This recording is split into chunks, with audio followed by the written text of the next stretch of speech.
Bismillahirrahmanirrahim. Assalamualaikum warahmatullahi wabarakatuh. Nama saya Muhammad Adin Nastiar, mahasiswa Ilmu Al-Quran dan Tafsir dari kelas C Fakultas Syariah UIN Maulana Malik Ibrahim Malang, akan melaksanakan tugas dari mata kuliah Ulumul Hadits 1 yang diampu oleh Bapak dosen Al-Ustadz Miski MAG. Saya akan menjelaskan dan memaparkan materi tentang perbedaan dan persamaan 9 kitab induk hadis yang biasa kita sebut dengan Kutubut Tis'ah. Kitab-kitab hadis karya para mukharrijul hadis sangatlah beragam, baik dilihat dari sistematika, metode, topik penghimpunan maupun kualitas hadis yang dikandungnya. Hal ini sangatlah wajar atau logis mengingat dalam aktivitas penulisan dan pembukuan hadis serta kriteria penyeleksian dan objek dan sasaran yang menjadi perhatian para mukharrij tidaklah sama. Sebagai konsekuensinya, maka kitab-kitab hadis yang dihasilkannya pun memiliki keragaman, baik menyangkut metode, kuantitas, kualitas, sistematika maupun aspek lainnya. 9 kitab hadis atau biasa dikenal dengan Kutubut Tis'ah adalah kumpulan kitab hadis yang masing-masing menggunakan metode, sistematika, kualitas dan kuantitas hadis dan aspek lainnya yang berbeda-beda. Di sini saya akan memaparkan materi tentang perbedaan dan persamaan 9 kitab hadis. Yang pertama adalah kitab hadis dari Kutubut Tis'ah ini yang sama-sama menggunakan model jami', yaitu Sahih Bukhari, Sahih Muslim, dan At-Tirmidzi. Kitab model jami' ini adalah kitab hadis yang mengumpulkan semua bab hadis, mulai dari akidah, fikih, sejarah, adab atau akhlak, dan lain-lain. Yang pertama yaitu Sahih Bukhari. Imam Al-Bukhari menamakan kitab sahihnya dengan nama Al-Jami' Al-Musnad As-Sahih Al-Mukhtasar min Umuri Rasulillah sallallahu alaihi wasallam wa sunanihi wa ayyamih. Kata jami' berarti bahwa kitab ini menghimpun hadis-hadis hukum, fadhail, berita-berita tentang hal yang telah lalu, hal yang akan datang, sopan santun, kehalusan budi pekerti, dan sebagainya. Kata As-Sahih memberi pengertian bahwa Al-Bukhari tidak memasukkan ke dalam kitabnya tersebut hadis-hadis yang berkualitas dhaif. Lalu kata Al-Musnad mengandung arti bahwa ia hanya memasukkan hadis-hadis yang bersambung sanadnya melalui para sahabat sampai kepada Rasul, baik perkataan, perbuatan maupun ketetapan. Dalam menyeleksi hadis-hadis yang akan dimuat dalam Sahih Bukhari, beliau telah mengikuti kaidah penelitian ilmiah yang baik dan benar, sehingga kesahihan hadisnya dapat diyakini sepenuhnya. Syarat-syarat kesahihan hadis bagi Al-Bukhari dinilai lebih ketat dari yang ditetapkan oleh para ulama hadis.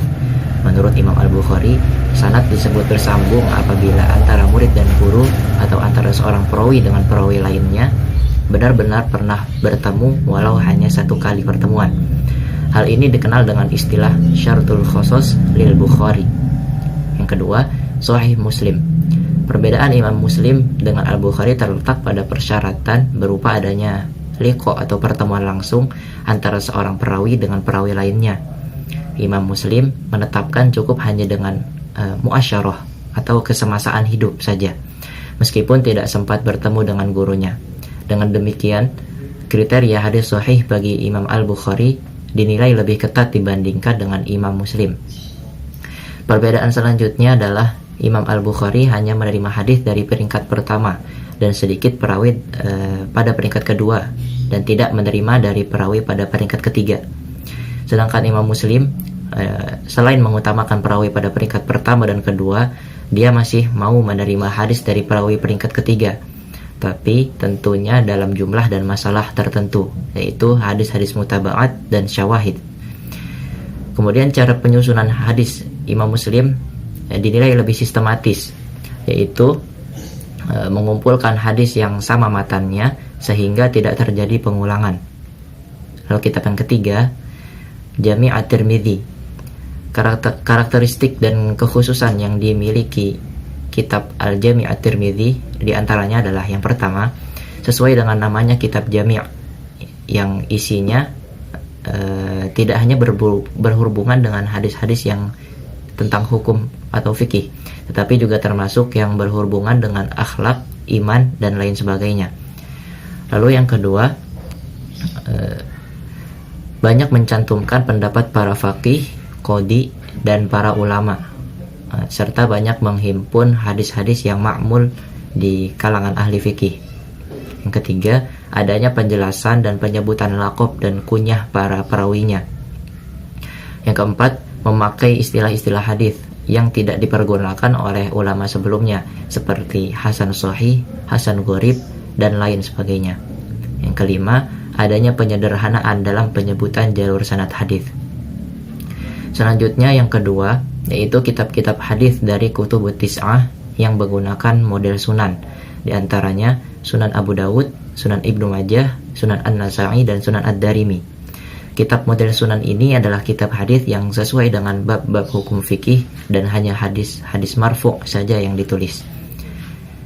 Yang pertama adalah Sunan Abu Dawud. Kitab Sunan Abu Dawud memiliki karakteristik dan kekhasan. Yang pertama, sesuai dengan namanya kitab sunan, menunjukkan bahwa isi materi-materi hadis yang dimuat itu banyak berhubungan dengan masalah hukum fikih. Lalu yang kedua, dalam setiap bab yang tercantum di dalam kitab sunan tersebut hanya memuat sedikit jumlah hadis dalam setiap babnya. Selanjutnya, kitab sunan ini tidak banyak memuat perkataan athar sahabat. Lalu Sunan Abu Dawud juga banyak menyebutkan jalur sanad hadis, dan tampaknya ini yang menyebabkan adanya perbedaan di kalangan ulama dalam menghitung jumlah hadis yang terkandung di dalamnya. Lalu kitab selanjutnya itu Sunan An-Nasa'i. Kitab Sunan An-Nasa'i ini disebut juga Al-Mujtaba, disusun dengan metodologi yang memiliki keunikan tersendiri, yaitu terletak pada cara penyusunan yang memodifikasi antara fikih dan kajian sanadnya.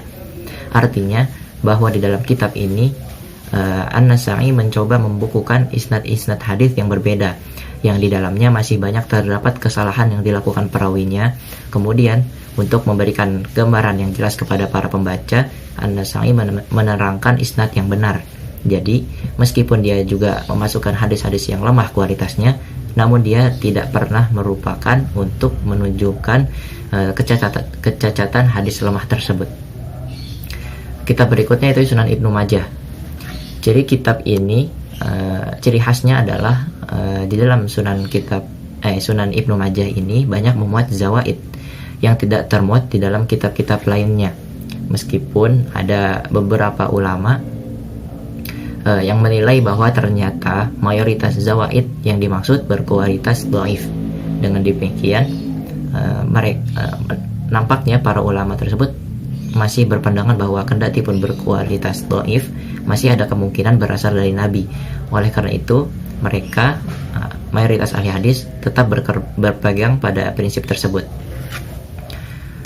Ulama yang pertama kali mendendangkan pendapatnya dengan memasukkan Sunan Ibnu Majah ini sebagai salah satu kitab hadis yang 6 atau kutubus sittah adalah Ibnu Thahir Al-Maqdisi, yang kemudian diikuti jejaknya oleh Al-Hafidz Abdul Ghani Al-Maqdisi yang dituangkan di dalam kitabnya Al-Ikmal.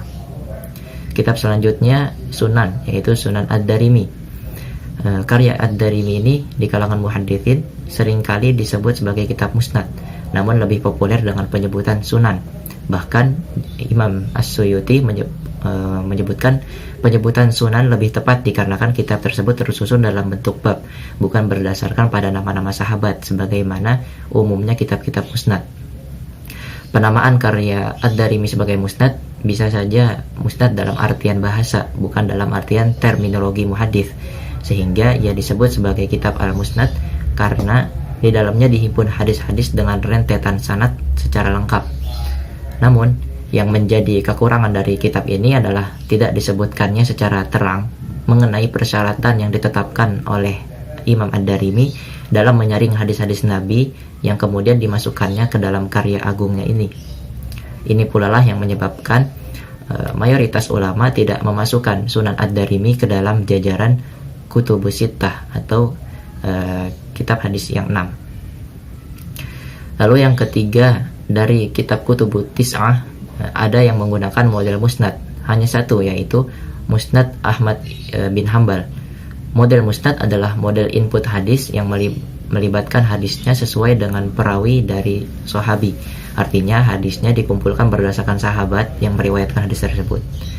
Urutannya beragam, ada yang urutan abjad nama sahabat, ada yang sesuai urutan masuk Islamnya, ada juga sesuai dengan sukunya. Musnad ini Musnad Ahmad bin Hambal, Al-Mutasyar, Abdul Halim Al-Jundi mengemukakan beberapa keistimewaan dari Musnad Imam Ahmad ini. Antara lain kompleksitasnya karena ia memuat 30.000 hadis tanpa perulangan, ditambah dengan 10.000 hadis lagi yang merupakan ulangan. Dengan demikian cukup beralasan juga kalau ada orang yang berpendapat bahwa kitab Musnad ini memuat 40.000 hadis. Kemudian yang kedua, Imam Ahmad tidak meriwayatkan hadis kecuali dari perawi yang telah diyakini kebenarannya. Dari hal ini maka dalam musnad tidak terdapat satupun hadis mungkar atau makdzub. Lalu kenetralan Imam Ahmad dalam menyusun musnadnya itu suatu sikap yang sebenarnya sangat dituntut dari seorang ilmuwan atau ulama. Yang terakhir, tujuan penulisan musnad ini oleh Imam Ahmad bin Hambal adalah agar kelak dijadikan rujukan bila kaum muslimin berselisih pendapat tentang sunnah Rasul. Kitab Musnad adalah sebuah kitab kompilasi hadis yang disusun berdasarkan nama-nama para sahabat. Dalam kitab tersebut termuat puluhan ribu hadis yang terbagi ke dalam nama-nama musnad tertentu. Artinya bahwa musnad tertentu memuat sejumlah hadis yang diriwayatkan oleh sahabat-sahabat tersebut dari Rasulullah SAW. Lalu yang terakhir adalah model kitab Muwatta dari Kutubut Tis'ah, yaitu Muwatta Imam Malik. Kitab model Muwatta ini penataan babnya sesuai dengan bab fikih dan juga hadis yang ditulis berupa hadis marfu', mauquf, dan maqtu'. Artinya isi dari Muwatta ini berupa hadis Nabi, athar sahabat, dan tabi'in. Muwatta Imam Malik. Penyusunan Al-Muwatta Imam Malik didasarkan kepada pengelompokan bab-bab fikih. Di dalamnya terdapat 61 kitab. Tiap-tiap kitab tersebut terdiri dari sejumlah bab dan masing-masing kitab tidak sama jumlah babnya.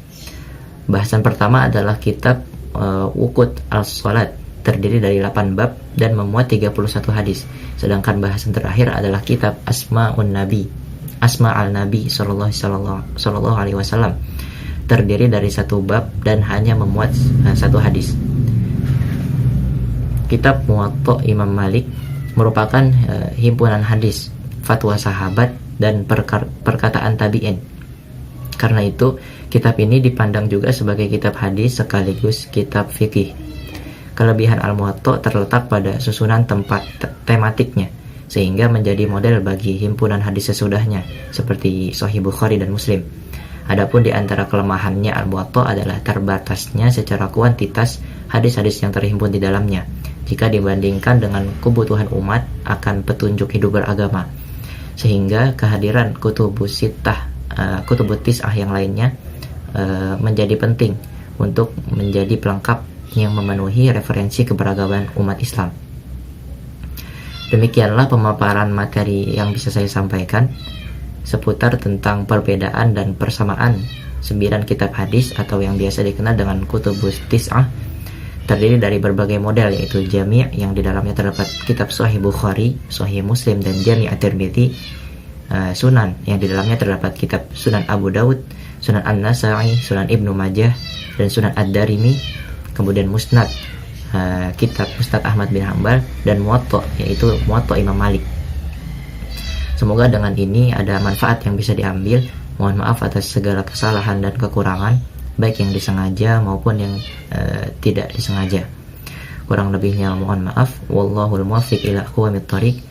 Al-'afwu minkum. Assalamualaikum warahmatullahi wabarakatuh.